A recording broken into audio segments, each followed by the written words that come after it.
সব আছে আমাদের ঘরে, কিন্তু সুখ নাই। না শিল্পপতি সুখী, না শিল্পপতি সুখী, না রোডপতি সুখী।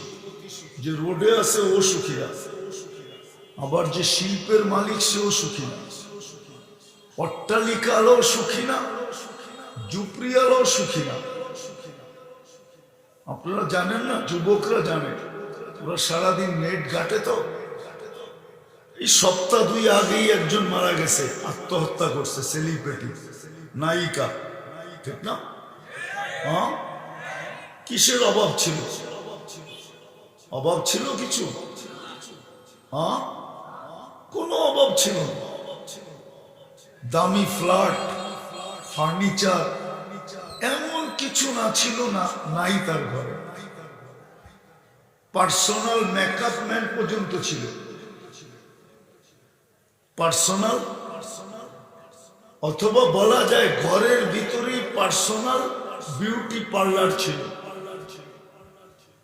সে নিজেও বিউটি ছিল, কিন্তু তারপরও সুখী ছিল না। আত্মহত্যা। চতুর্থ পঞ্চম দেখাই, এটা তো বেশি খোলা গেল না, যে সব আছে। এই বেলকুচিতে এরকম কোনো বাড়ি নাই, এরকম বাড়িও পাওয়া যাবে যে সিরাজগঞ্জের যত বড়ই সুপার মার্কেট হোক, তার বাড়ির ভিতরে যা আছে সুপার মার্কেটও তা নাই। নাই বেলকুচিতে এরকম বাড়ি? না, নাই। কি ভুল বললাম? কিন্তু ওই বাড়িতে যে জিজ্ঞাসা করে দেখেন সে সুখী কিনা, সেও বলবে আমি সুখী না, আমি হ্যাপি না। তো যে নিজেকে উম্মতে মুহাম্মদী ভাবে বা মুসলমান ভাবে, তাকে ইচ্ছা স্বাধীনতা দ্বারা ডিসাইড করতে হবে। আমি তো 4টা দেখাইলাম, পঞ্চমটাও দেখাই। কোরআন এটাই বলে, ইন্নাল ইজ্জাতা লিল্লাহি ওয়া লিরাসূলিহি ওয়া লিল মুমিনিন। ইজ্জত একমাত্র মুসলমানের জন্য, উম্মতে মুহাম্মদীর জন্য। কিন্তু আজকে দুনিয়াতে সবচেয়ে নিকৃষ্ট ইজ্জতহীন আছে তো মুসলমান আছে, উম্মতে মুহাম্মদী আছে।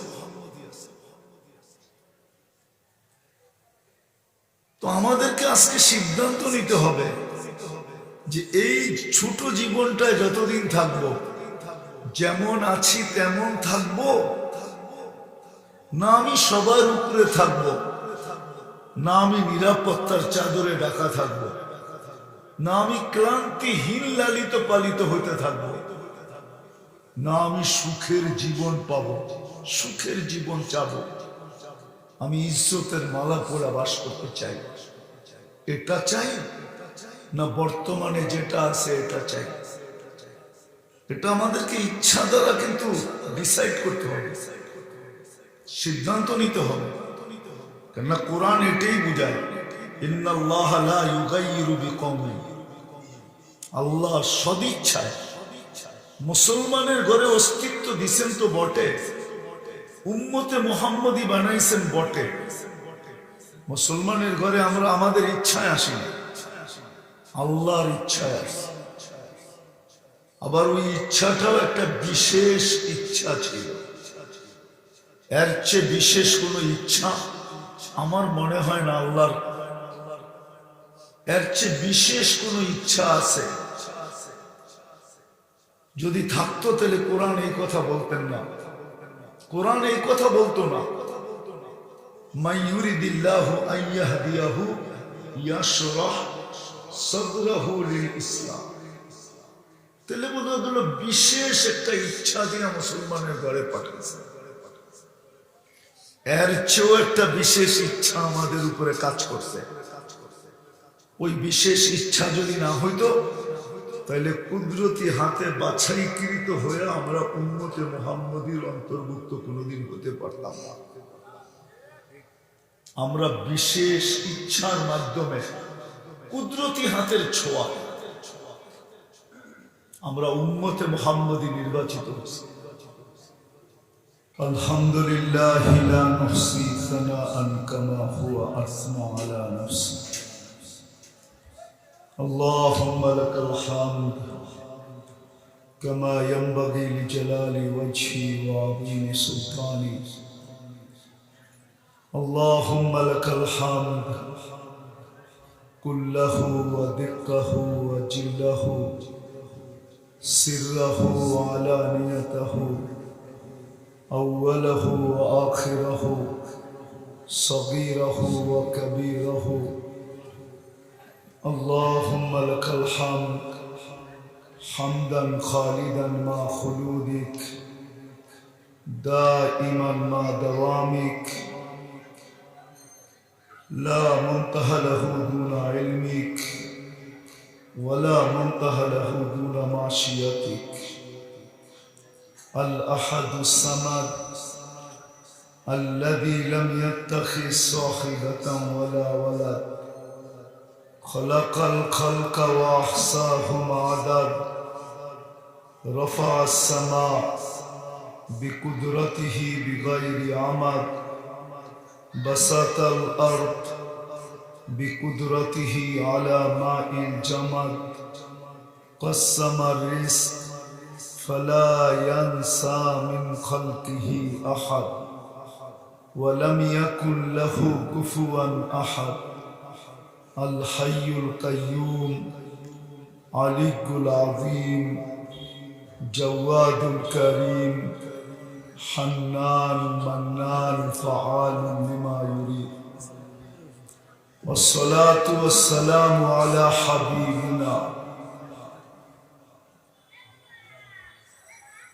وقطعة كبيبنا محمد رسول الله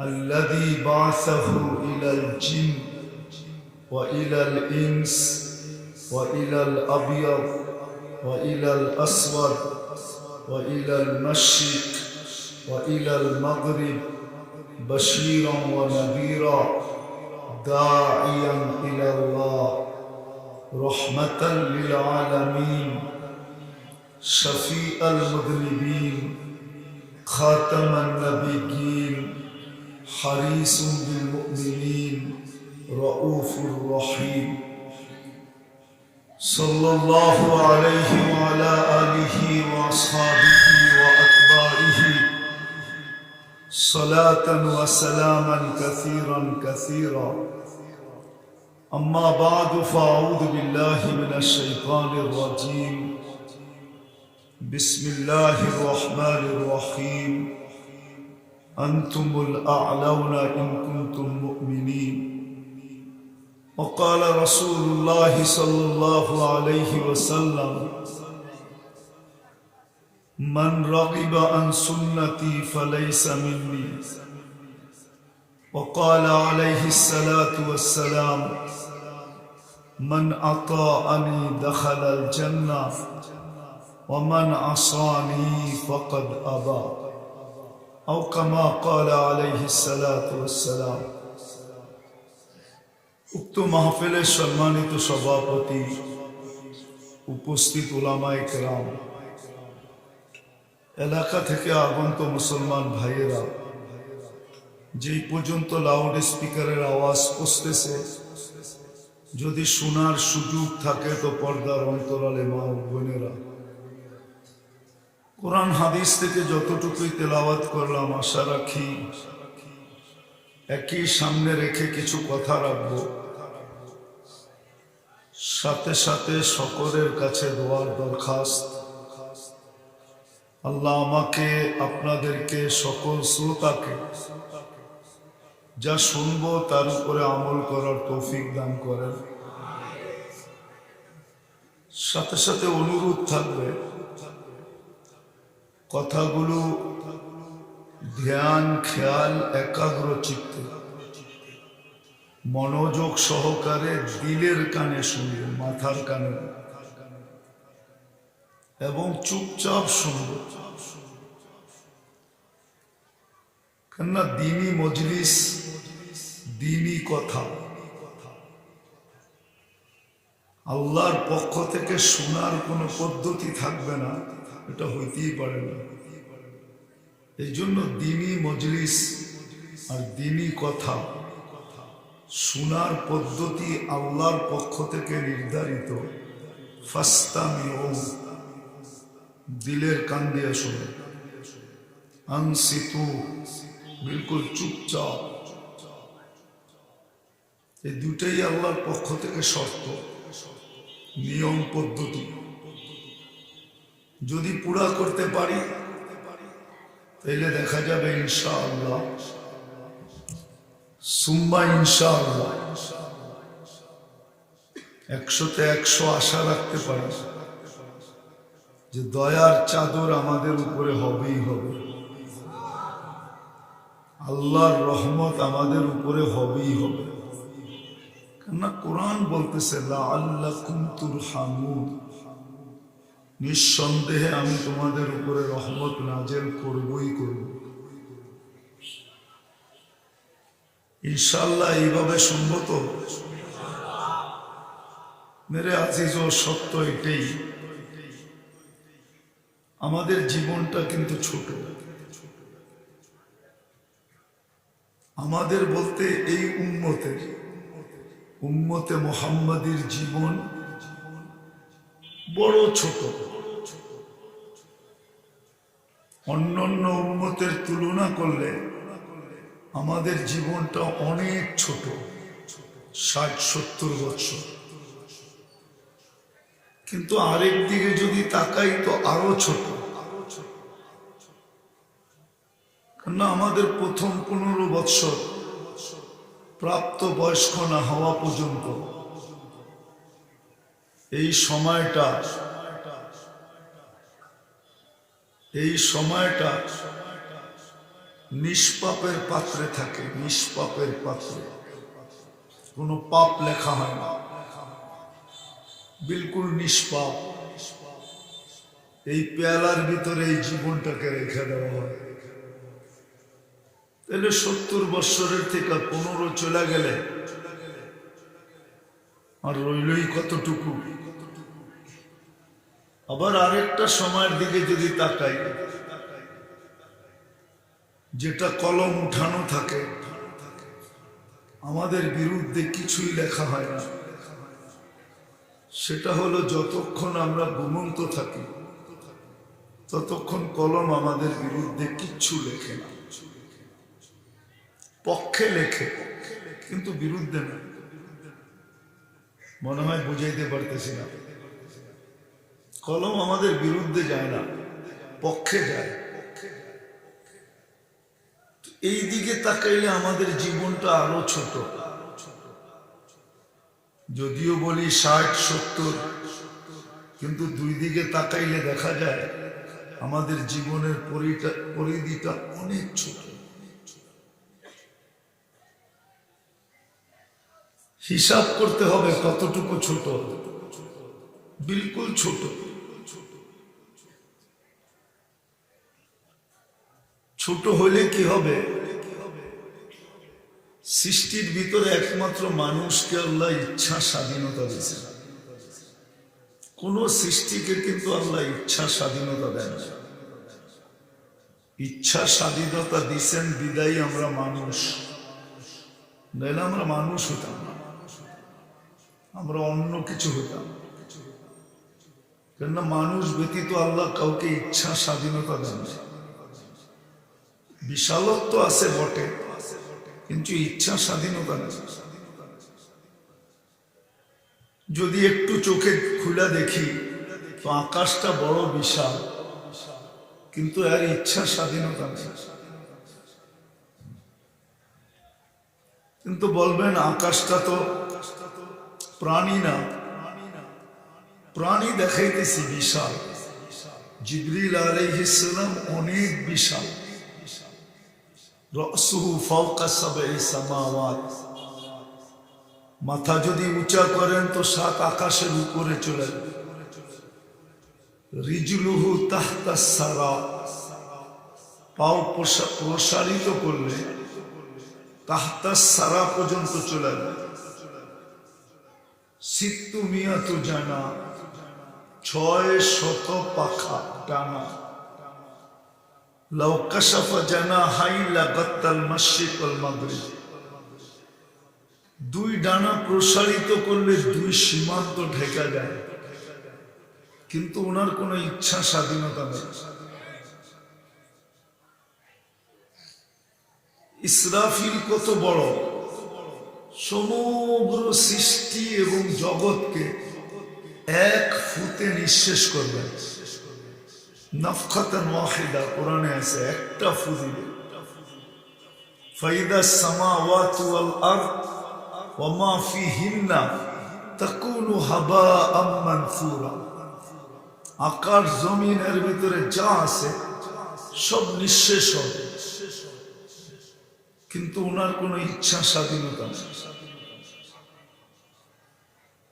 আরশ বহনকারী ফেরেশতারা অনেক বিশাল, এক এক কাদ মিন শাহমাতি উযুনিহি ইলা আতিকিহি, এক এক কাদ 700 বৎসরের রাস্তা। 2 কাদ 1400 বৎসরের রাস্তা, কিন্তু কোনো ইচ্ছা স্বাধীনতা নেই। বাকিটা দেখাইলাম না। ওনারা যে সমুদ্রে দাঁড়ায় আছে, ওই সমুদ্রের গভীরতা জমিন থেকে আকাশ পর্যন্ত এতটুকু হলো গভীরতা। মা ওয়াসালা মা উল বাহরি ইলা রুকবাতিহিন্না, সমুদ্রের পানি হাঁটু পর্যন্ত যায় না, এত বিশাল, কিন্তু কোনো ইচ্ছা স্বাধীনতা নেই। এতগুলা জিনিস বুঝানোর দেখানোর একটা উদ্দেশ্য আছে, যে আপনাকে আমাকে আল্লাহ ইচ্ছা স্বাধীনতা দিয়েছে। জীবনটা ছোট হলে কি হবে? আওয়াজ করলে আমার কথা বুঝে আসবে না, আমার কথা চুপচাপ শুনতে হবে, নড়াচড়াহীন, তাইলে হয়তো বুঝে আসলে আসতে পারে, নাইলে বুঝে আসবে না। আমি একটা জিনিস বুঝাইতে চাইতেছি। তো আল্লাহ বয়স অল্প হলে কি হবে? মানুষ বড় দুর্বল। সৃষ্টিকর্তা নিজে বলতেছেন খলিকাল ইনসান দাঈফা, মানুষ বড় দুর্বল। মানুষের মতো দুর্বল মনে হয় কোনো প্রাণী নাই, নাইলে আল্লাহ মানুষকে কেন দুর্বল বলবেন? আর কোন প্রাণীকে তো দুর্বল বললেন না। যদিও আকৃতিতে পিপিলিকা বড় ছোট, কিন্তু এটাকে আল্লাহ দুর্বল বলেন না। মানুষই একমাত্র দুর্বল প্রাণী। ইদা মাসসাহু শাররু জাজুয়া, দুঃখে পড়তে দেরি, হাউমাউ করতে দেরি করে না, ঠিক না? দুঃখে পড়তে দেরি, হাউমাউ করতে, হাউমাউ বোঝেন তো, হাউমাউ করতে দেরি করে না। তো দুর্বল প্রাণী কোরআনে অনেকগুলো আছে, তারপরও আল্লাহ আমাদেরকে ইচ্ছা স্বাধীনতা দিয়েছে। কোন সৃষ্টিকে ইচ্ছা স্বাধীনতা দেন না, বিশালত্ব যতই হোক।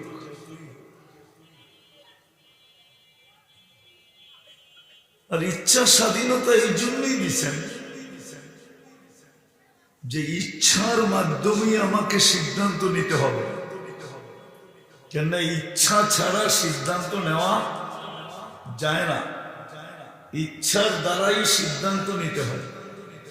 এই জন্য আল্লাহ ইচ্ছা স্বাধীনতা দিচ্ছেন, বাকি কোন সৃষ্টিকে ইচ্ছা স্বাধীনতা দেন নাই। সবাইকে বাধ্য করছেন, বাধ্য, সব আল্লাহর হুকুমে বাধ্য। যদিও নাকি সমগ্র কিছু মানুষের জন্যই অস্তিত্ব, এটাও সত্য। মানুষ যদি না হইতো মনে হয় কিছুই হইতো না, সব মানুষের জন্যই নিয়োজিত।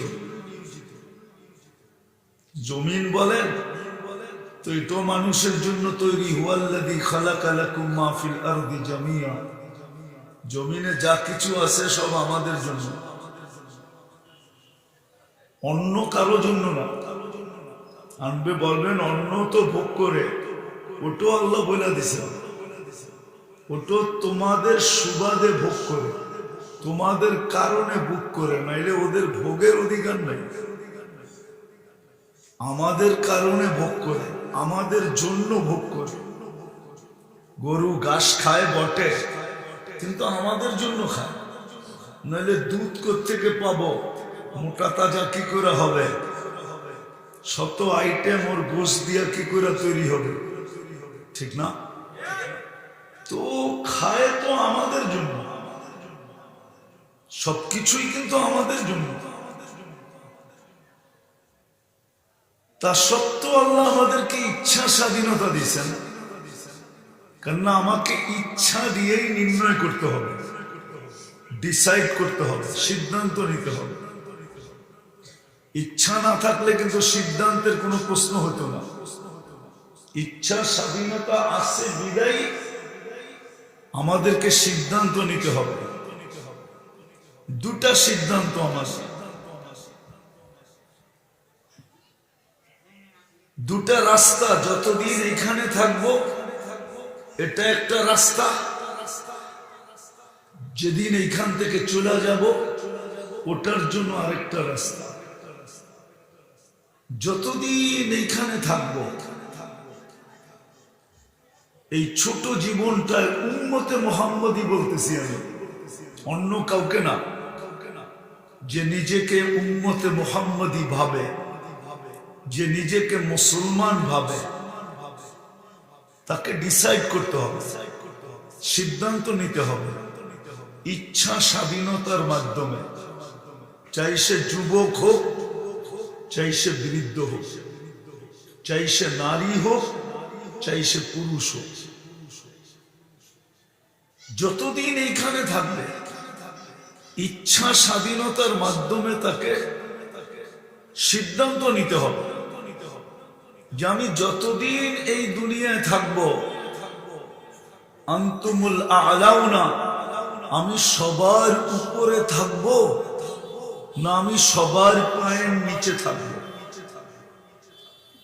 এই সিদ্ধান্ত তাকে নিতে হবে, আমি কি সবার উপরে থাকব না আমি সবার নিচে থাকব।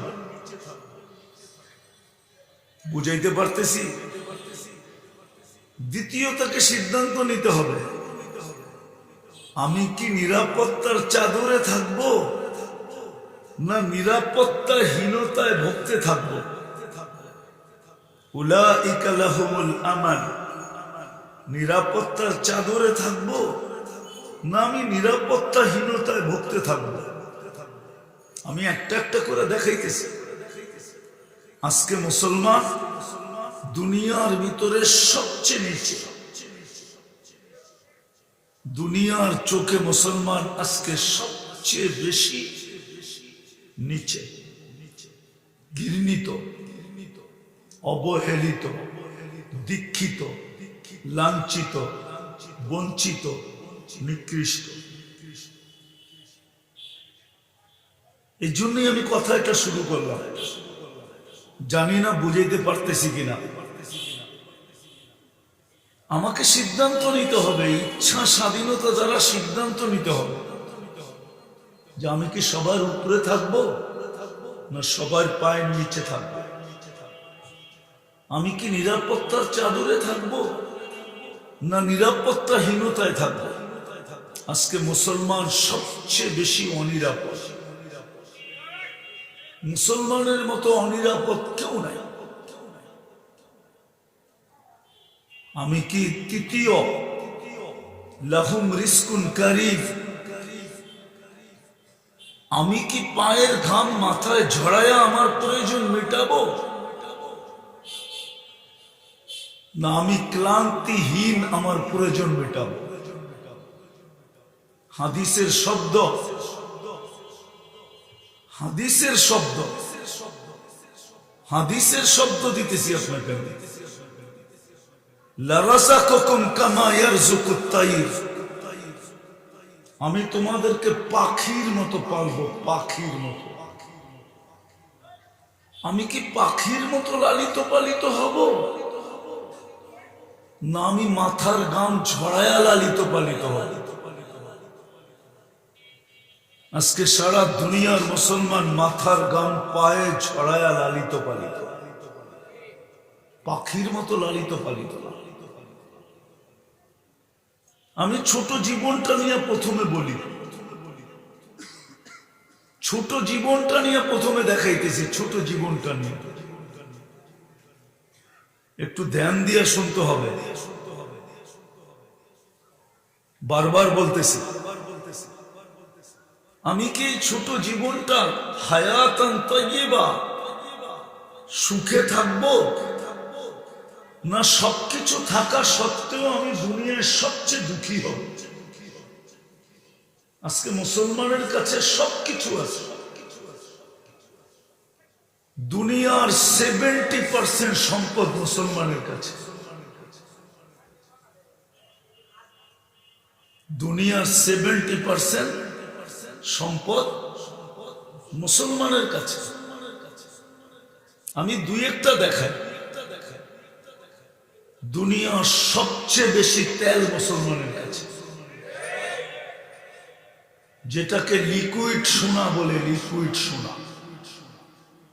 দুনিয়ার সবচেয়ে বেশি গ্যাস মুসলমানের কাছে, দুনিয়ার সবচেয়ে বেশি সোনা মুসলমানের কাছে, দুনিয়ার সবচেয়ে বড় টাকা মুসলমানের কাছে। কুয়েতের টাকার চেয়ে কোনো বড় টাকা দুনিয়াতে নাই, না ডলার, না পাউন্ড, না ইউরো। দুনিয়ার কোনো টাকা এত বড় না যত বড় টাকা কুয়েতের কাছে, যত বড় টাকা ওমানের কাছে। এর চেয়ে বড় টাকা দুনিয়াতে নেই। দুটা টাকাই সবচেয়ে বড়, একটা ওমান, একটা কুয়েত। আসবাবপত্র তো বাদই দিলাম, সব আছে আমাদের ঘরে, কিন্তু সুখ নাই। না শিল্পপতি সুখী, না শিল্পপতি সুখী, না রোডপতি সুখী। যে রোডে আছে ও সুখী না, আবার যে শিল্পের মালিক সেও সুখী না। অট্টালিকা আলো সুখী না, ঝুপড়ি আলো সুখী না। আপনারা জানেন না, যুবকরা জানে, ওরা সারাদিন নেট ঘাটে। তো এই সপ্তাহ 2 আগেই একজন মারা গেছে, আত্মহত্যা করছে, সেলিব্রিটি নায়িকা, ঠিক না? হ্যাঁ, কিসের অভাব ছিল? অভাব ছিল কিছু? হ্যাঁ, কোনো অভাব ছিল না। দামি ফ্ল্যাট, ফার্নিচার, এমন কিছু না ছিল না, নাই তার ঘরে। পার্সোনাল মেকআপ ম্যান পর্যন্ত ছিল, পার্সোনাল, অথবা বলা যায় ঘরের ভিতরেই পার্সোনাল বিউটি পার্লার ছিল। সে নিজেও বিউটি ছিল, কিন্তু তারপরও সুখী ছিল না। আত্মহত্যা। চতুর্থ পঞ্চম দেখাই, এটা তো বেশি খোলা গেল না, যে সব আছে। এই বেলকুচিতে এরকম কোনো বাড়ি নাই, এরকম বাড়িও পাওয়া যাবে যে সিরাজগঞ্জের যত বড়ই সুপার মার্কেট হোক, তার বাড়ির ভিতরে যা আছে সুপার মার্কেটও তা নাই। নাই বেলকুচিতে এরকম বাড়ি? না নাই? কি ভুল বললাম? কিন্তু ওই বাড়িতে যে জিজ্ঞাসা করে দেখেন সে সুখী কিনা, সেও বলবে আমি সুখী না, আমি হ্যাপি না। তো যে নিজেকে উম্মতে মুহাম্মদী ভাবে বা মুসলমান ভাবে, তাকে ইচ্ছা স্বাধীনতা দ্বারা ডিসাইড করতে হবে। আমি তো 4টা দেখাইলাম, পঞ্চমটাও দেখাই। কোরআন এটাই বলে, ইন্নাল ইজ্জাতা লিল্লাহি ওয়া লিরাসূলিহি ওয়া লিল মুমিনিন। ইজ্জত একমাত্র মুসলমানের জন্য, উম্মতে মুহাম্মদীর জন্য। কিন্তু আজকে দুনিয়াতে সবচেয়ে নিকৃষ্ট ইজ্জতহীন আছে তো মুসলমান আছে, উম্মতে মুহাম্মদী আছে।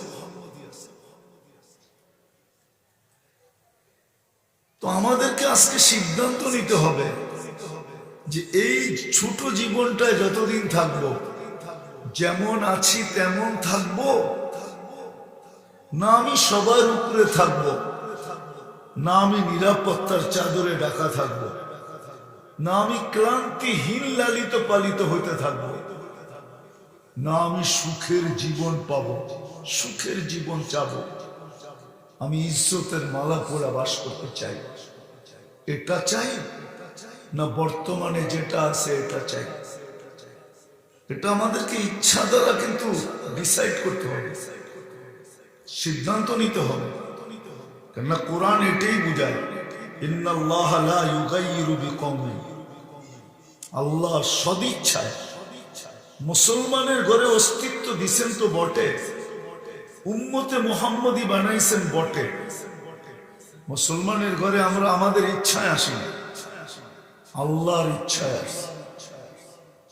আবার ওই ইচ্ছাটাও একটা বিশেষ ইচ্ছা ছিল, এর চেয়ে বিশেষ কোনো ইচ্ছা আমার মনে হয় না আল্লাহর। এর চেয়ে বিশেষ কোনো ইচ্ছা আছে, যদি থাকতো তাহলে কোরআন এই কথা বলতেন না, কোরআন এই কথা বলতো না। মান ইউরিদিল্লাহু আন ইয়াহদিয়াহু ইয়াশরাহ সাদরাহু লিল ইসলাম। তাহলে বোধ হলো বিশেষ একটা ইচ্ছা দিয়ে মুসলমানের ঘরে পাঠিয়েছে। এর চেয়েও একটা বিশেষ ইচ্ছা আমাদের উপরে কাজ করছে। ওই বিশেষ ইচ্ছা যদি না হইতো তাহলে কুদরতি হাতে বাছাইকৃত হয়ে আমরা উম্মতে মুহাম্মদীর অন্তর্ভুক্ত কোনোদিন হতে পারতাম না। আমরা বিশেষ ইচ্ছার মাধ্যমে কুদরতি হাতের ছোঁয়া আমরা উম্মতে মুহাম্মদী নির্বাচিত হয়েছি। কথা তো দুটা নিয়ে নিছি, যার কারণে খোলার সময় নেই, নাহলে আপনাকে দেখানো যেত যে আল্লাহর কত বড় ইচ্ছার মাধ্যমে আপনি আর আমি উম্মতে মুহাম্মদীর অন্তর্ভুক্ত। আজকে তো উম্মতের দামও জানে না, মর্যাদাও জানে না। উম্মত নিজেকে চিনে না যে আমি কার উম্মত। পিএস হইতে দেরি, পুরা এলাকা মাথায় উঠাইতে দেরি করে না, মনে হয় বোঝেন, ঠিক না? ইঙ্গিত বোঝেন তো না? বোঝেন না? হ্যাঁ, কোন বড় ব্যক্তির পিএস হইতে দেরি, ঠিক না? সবার উপরে ডান্ডা ঘুরাইতে দেরি করে না, ঠিক না? তাহলে আপনি আর আমিও তো উম্মত মানে পিএস। মনে হয় হুজুররা একমত হবে না। আপনি আর আমিও তো মুহাম্মদুর রাসূলুল্লাহর প্রতিনিধি, ঠিক না? উম্মত। আমাদের তো কোনো ভাবই নেই, কেননা জানি তো না, নবীকে তো চিনি না। যদি চিনতো, আমার বিশ্বাস এটা আমি কসম খায়া বলতে পারি, মনে হয় না আমার গুনাহ হবে না। বাকি ওলামা ফতোয়া দিলে করার কিছু নাই। আমার বিশ্বাস বাংলাদেশের মানুষ যদি উম্মতে মুহাম্মদী যদি মুহাম্মদুর রাসূলুল্লাহকে চিনার মতো চিনত, তাইলে বাংলাদেশে কাদিয়ানীদের একটা সুই গাড়ার ক্ষমতা ছিল। মসজিদ বানাবে তো দূরের কথা, গ্রাম বানাবে তো দূরের কথা, কাদিয়ানি বানাবে তো দূরের কথা, এই শব্দটা উচ্চারণ করার ক্ষমতা ছিল। আর আমি মনে করি এই দোষটা পুরো আমার। আমি হুজুরদেরকে দোষারোপ করতেছি না, আমি মনের থেকে বলতেছি আমি মনে করি এই দোষটা 100% আমার। আমি সারা দুনিয়া ঘুরে বেড়াইছি বটে, আমার জাতিকে আমি নবী চিনাইতে পারি না। যদি চিনাইতে পারতাম